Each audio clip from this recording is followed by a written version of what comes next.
गांधी परिवार एक सोची समझी चाल के अनुसार, एक तय टूल किट के अनुसार चलता है। मानो गांधी परिवार उस फिराक में बैठा हो कि जैसे ही देश में कोई अप्रिय घटना घटे और उन्हें अपनी राजनीतिक रोटियां सेकने का अवसर मिल जाए। कांग्रेस को ना तो घटना से कोई लेना देना होता है और ना ही घटना में पीड़ित लोगों से कोई सहानुभूति।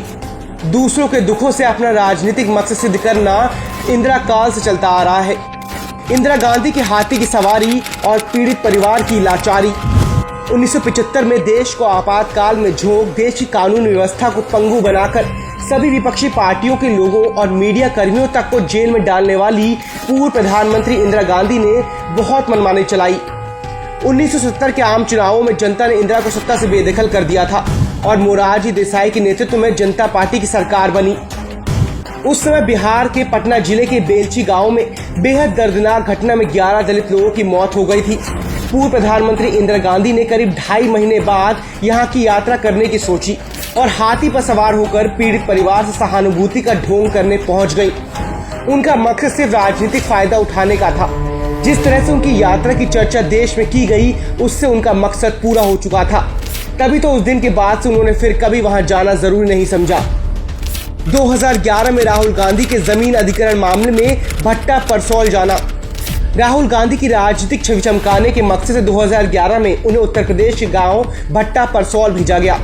बसपा प्रमुख मायावती कार्यकाल के समय जबरन जमीन अधिग्रहण के मामले में लोग प्रदर्शन कर रहे थे, जिसने हिंसक रूप ले लिया था।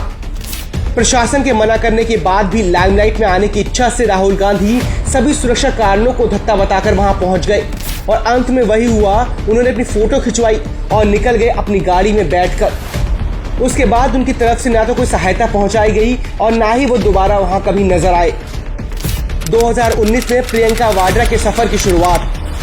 कांग्रेस को प्रियंका वाड्रा को राजनीति में उतारना था, तो उन्हें सोनभद्र में हुए नरसंहार के पीड़ित लोगों से मिलने के लिए भेजा गया।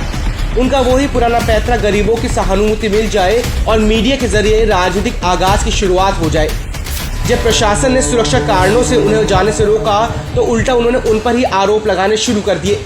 ऐसे समय पर मीडिया के सामने ड्रामा करने और गिर जाने की कांग्रेस की पुरानी कला है।